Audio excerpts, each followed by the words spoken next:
दिव्य वस्त्र धारण किए हैं और जो दिगंबरम है, ऐसे श्री पार्वती जी तथा शिव जी को प्रणाम करता हूँ।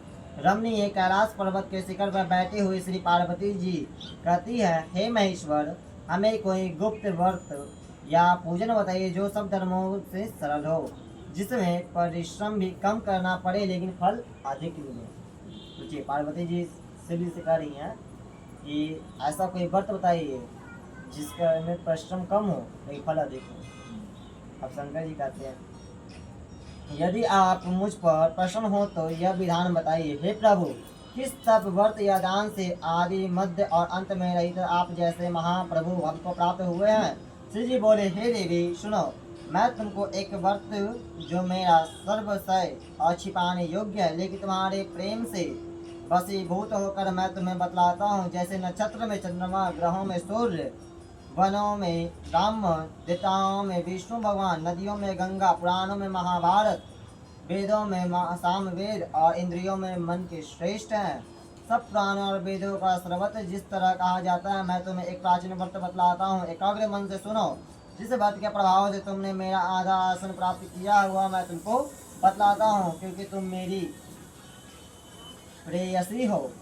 भाद्रपद माह में हस्त नक्षत्र से युक्त शुक्ल तृतीया तिथि को उसका अनुष्ठान मात्र करने से स्त्रियां सब पापों से मुक्त हो जाती हैं। हे देवी, तुमने आज से बहुत दिन पहले हिमालय पर्वत पर इस व्रत को किया था, यह वृतांत मैं तुमसे कहूँगा। पार्वती ने पूछा, हे नाथ, मैंने क्यों यह व्रत किया था, यह सब आपके मुख से सुनना चाहता हूँ। शिव जी कहते हैं कि भारतवर्ष के उत्तर की ओर एक बड़ा रमणीय और पर्वतों में श्रेष्ठ हिमालय पर्वत है, जिसके आसपास तरह तरह की भूमिकाएं हैं। तरह तरह के वृक्ष उस पर लगे हुए हैं। नाना प्रकार के पक्षी और अनेक प्रकार के पशु उस पर निवास करते हैं।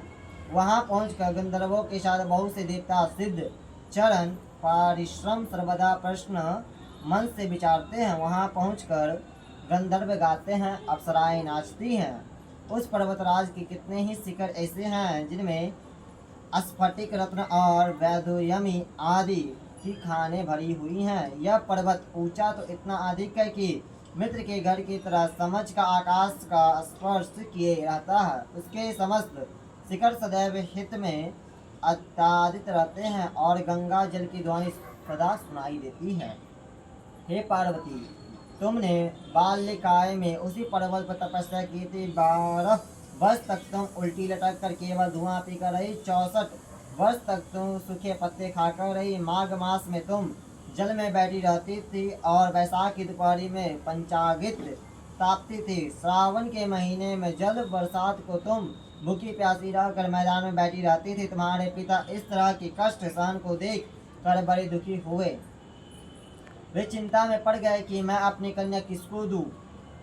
उसी समय नारद जी वहां आ पहुंचे। सुनी श्रेष्ठ, नारद जी उस समय तुम्हें देखने को गए थे। नारद जी को देखकर गिरी ने आर्धपद आसन आदि देकर उसकी पूजा की और कहा, हे स्वामिन, आप किस लिए आए हैं और मेरा अहोभाग्य है, आपका आगमन मेरे लिए अच्छा है। नारद जी ने कहा,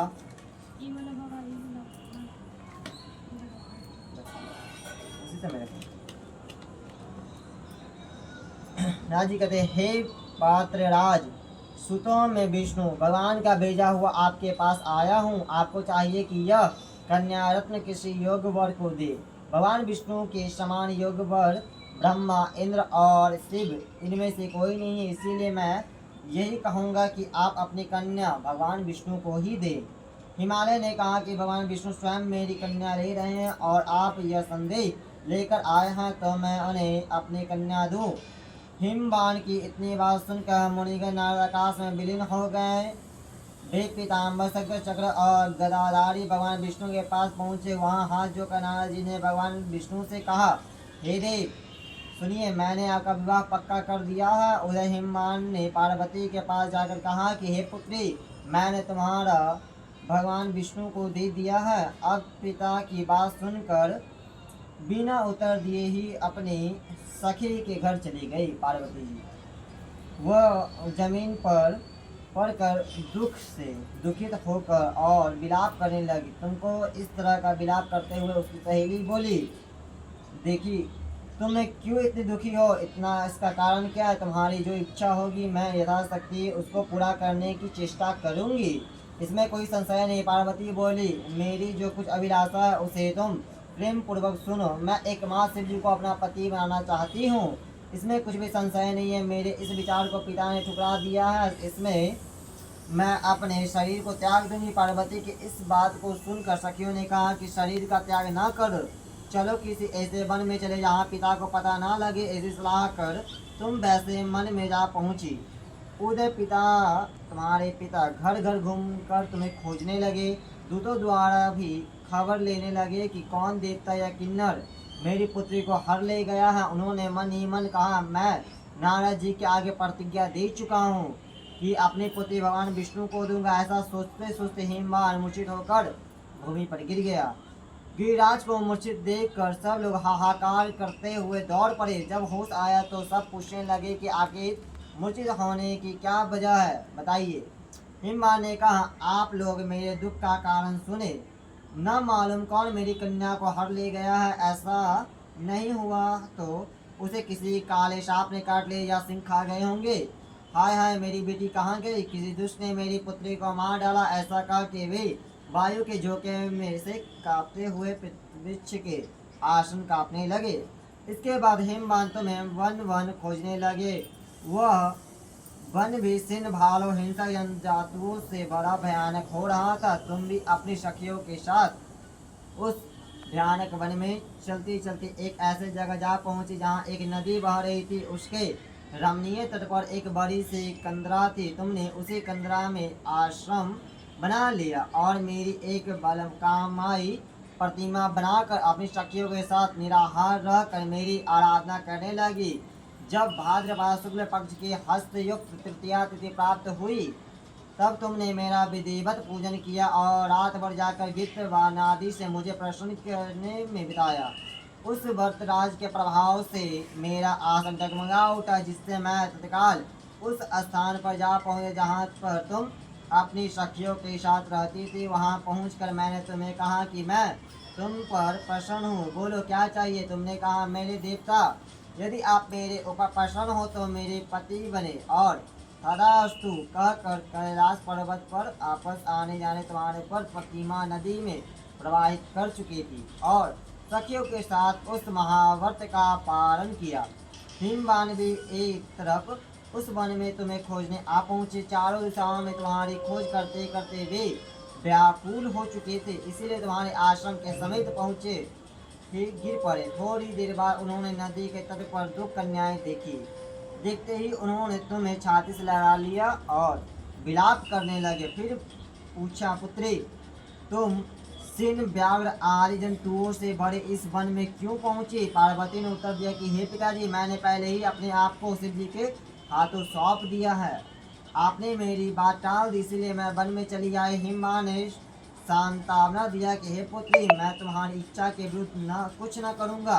तुम अपने साथ ले घर आओ और मेरे साथ तुम्हारा विवाह कर दिया। इसी से तुमने मेरा अर्धशासन पाया है। तब से आज तक किसी के समान मुझे यह व्रत प्रकट करने का अवसर नहीं प्राप्त हुआ। हे देवी, मैं यह बताता हूँ कि इस व्रत का हरितालिका नाम क्यों पड़ा। तुमको सखियां हर ले गई थी, इसीलिए हरितालिका नाम पड़ा। इस पर पार्वती जी ने कहा कि हे प्रभु, आपने नाम तो बताया, अब विधि बताइए, इसका क्या पुण्य है, क्या फल होता है, यह कौन कर सके। श्री शिव जी पार्वती जी से कहते हैं कि हे देवी, मैंने स्त्री जाति की भलाई के लिए यह उत्तम व्रत बतलाया हूँ। जो स्त्री अपने सौभाग्य की रक्षा करने के लिए चाहती है वह इस व्रत को करे। पहले कदली के खंभे आदि शोभित एक सुंदर मंडप बनावे। इसमें रंग बिरंगे के रेशमी कपड़ों की चदवा लगाकर चंदन आदि सुगंधित द्रव्यों से वह मंडप लिपवावे। फिर शंख, वेदी, मृंग आदि बजाते हुए बहुत से लोग एकत्रित होकर तरह तरह के मंगलचार करते हुए उस मंडप में पार्वती तथा शिव जी की प्रतिमा स्थापित करे। उस रोज दिन भर वापस उपवास कर कर बहुत से सुगंधित फूल, गंध और मनोहर धूप, नाना प्रकार के नैवेद्य आदि एकत्र कर मेरी पूजा करे और रात भर जागरण करे। ऊपर जो वस्तुएं गिनाई गई हैं उनके अतिरिक्त नारियल, सुपारी, जामुनी, नींबू, लौंग, अनार, नारंगी आदि जो फल प्राप्त हो सके उन्हें इकट्ठा कर ले। उस ऋतु के जो फल तथा फूल हो सके उन्हें विशेष कर रखे। फिर धूप दीपादि के द्वारा निम्नलिखित मंत्रों का उच्चारण करता हुआ पूजन करे। इसके बाद सिवाय शिव रूप में यहाँ से लेकर प्रश्नभव पार्वती तक के मंत्र का उच्चारण करे, जिसका अर्थ यह है कि हे शिवे, शिव रूपिणी, हे मंगले, सब अर्थों को देने वालों में देवी, हे शिव रूपे आपको नमस्कार है। हे शिव रूपे आपको नमस्कार है। हे शिवे आपको सदा के लिए नमस्कार है। हे ब्रह्म रूपेण आपको नमस्कार है। हे जगदात्री आपको नमस्कार है। हे सिंह वाहिनी संसार के भय से भयभीत मोक्ष दिन की रक्षा करो। इस कामना की पूर्ति के लिए मैंने आपको पूजा की है। हे पार्वती, मुझे राज और सौभाग्य दो, मुझ पर प्रसन्न हो। इन्हीं मंत्रों से पार्वती तथा शिव जी की पूजा करें। तदंतर विधि पूर्वक कथा सुने और ब्राह्मणों को वस्त्र, गौ, स्वर्ण आदि देवित इस तरह के एकत्रित होकर स्त्री पुरुष दोनों एक साथ पूजन करें। फिर वस्त्र आदि जो कुछ हो उसका संकल्प करे। हे देवी, जो स्त्री इस प्रकार पूजन करती है वह सब पापों से छूट जाती है और उसे 7 जन्म तक सुख तथा सौभाग्य प्राप्त होता है। जो स्त्री तृतीया तिथि को व्रत न कर अन्न भक्षण कर लेती है तो वह 7 जन्म तक बांधे रहती है और उसको बार बार विधवा होना पड़ता है। वह सदा दरिद्री पुत्र, शौक से शोकाकुल स्वभाव की लड़ाकी तथा सुख भोगने वाली होती है और उपवास न करने वाली स्त्री अंत में घोर नरक में जाती है। तीज को अन्न खाने से सुकरी, फल खाने से बंदरिया और पानी पीने से जोग, दूध पीने से सांपनी, मांसाहार करने से बाघनी, दही खाने से बिल्ली, मिठाई खाने से चींटी और सब खाने से मक्खी होती है। उस रोज सोने से अजगरनी और पति को धोखा देने से मुर्गी होती है। इसीलिए हर स्त्री व्रत अवश्य करे। दूसरे दिन स्वर्ण, चांदी, तांबा तथा बांस के पात्र में अन्न भर कर ब्राह्मणों को दान दे और पारण करे। जो स्त्री इस प्रकार व्रत करती है वह मेरे समान पति पाती है और जब वह मरने लगती है तो तुम्हारे समान उसका रूप हो। जब कोई स्त्री मरने लगती है इस प्रकार व्रत करती है तो उसका मुख श्री शिव पार्वती की तरफ हो जाता है। उसे सब प्रकार के सांसारिक भोग और सामोदिक मुक्ति मिल जाती है। इस हरितालिका के व्रत कथा मात्र सुनने से प्राणी को 1000 श्रवमेश और सैकड़ों वाजपेयी यज्ञ करने का फल प्राप्त होता है। देवी, मैंने यह सब व्रत में उत्तम व्रत बतलाया जिसके करने से प्राणी सब पापों से छूट जाता है। इसमें कुछ भी संशय नहीं है। प्रेम से बोले शंकर भगवान की जय, वृंदावन बिहारी लाल की जय। पूरे साइड में नहीं तो कुछ ऊपर गमला है ना, गमला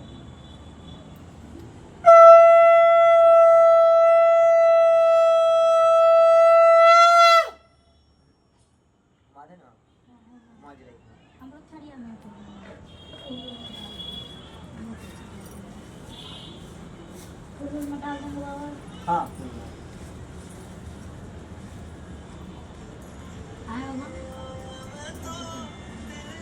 पारण करने कैसे? हेलो, अभी हम आरती कराएंगे, तो आरती का रजिस्टर करेंगे। हाँ ठीक है, बोले 10 मिनट में पहुँच जाएंगे। पारण कैसे करेंगे? पारण सुबह स्नान करके आसान कर सकते हैं। उसके बाद यहाँ पर है ना, पहले दूध गया है, पहले दूध फिर पानी, फिर उसको नेत्र में लगाया जाए, बोला जाता है सकाई नमक, और फिर दीपक जला दिए। आप आइएगा ना कल? कल हम आएंगे तो सुबह थोड़ी आएंगे, आज सामान लेके जाएंगे। आना जरूरी है इसे, आना जरूरी ना है। नहीं, सामान हम नहीं ना छोड़ देंगे, लेके नहीं जाएंगे। वही ना, आज नहीं उठता है, वही ना। सुबह में ना दान करके तब अनाज उनाज छू के तब ना खाएंगे। हाँ तो ठीक है। सवेरे कहीं से सामान नहीं लाया, और फिर छोड़ दिया। ऐसा होता है कहीं से सब दीने ला के रख देंगे। आएंगे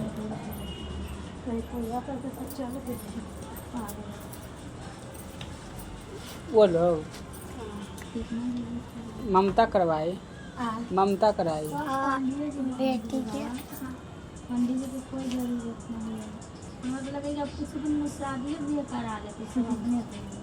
कोर्ट मैरिज क्या हो रहा है वही ना। वो तो जानते हो और से तो कि अब घरेलू हो जाएगा। तो इतना बात थोड़ी कोई बताएगा अपने से। इतना कोर्ट मैरिज दिया अपना कोर्ट में कोर्ट मैरिज भी अलग अलग पैसा लगता है। अलग से पैसे लगे तो सरकारी से नहीं दिया। सरकार से करिए तो ठोस हो गल बा ओकरा में 5100 रुपया 21,000 रुपया अलग अलग है। आप किस तरह से कर रहे हैं का डिमांड है। ये वाला शादी के तोड़ भी सकत छुआ कि वो वाला शादी तोड़ ना सकत छु। बाप रे अरे बाप रे, कौन मारेगा। कोर्ट पकड़ रहे तो तोरा मैंने छोड़ देबै त थाना पकड़ना। थाना था उ पक्का सबूत होले कोर्ट वाला शादी। गणपति नमः ओम गौरी नमः ओम संग्राय नमः तोड़े ला सुन गौरी सुन नमः ओम नवराय नमः ओम सूर्याय नमः ओम कुल देवताय नमः ओम राम देवताय नमः ओम वास्तु देवताय नमः। आपके घर में देख देता हूँ कुल देख देता ध्यान कर लीजिए। नेहराला नहीं ससुराल वाले नेहराले आपके नहीं है। दीजिए बोलिएगा ओम ओम सब तीर्थ भय स्वाहा। बढ़िया से बैठ के दो ना। बस अब आरती किसमें होगा इसमें ना एगो है। एगो दिया और यहाँ बैठे हां प्लेट प्लेट मंगा लीजिए। कहाँ प्लेट? वो माने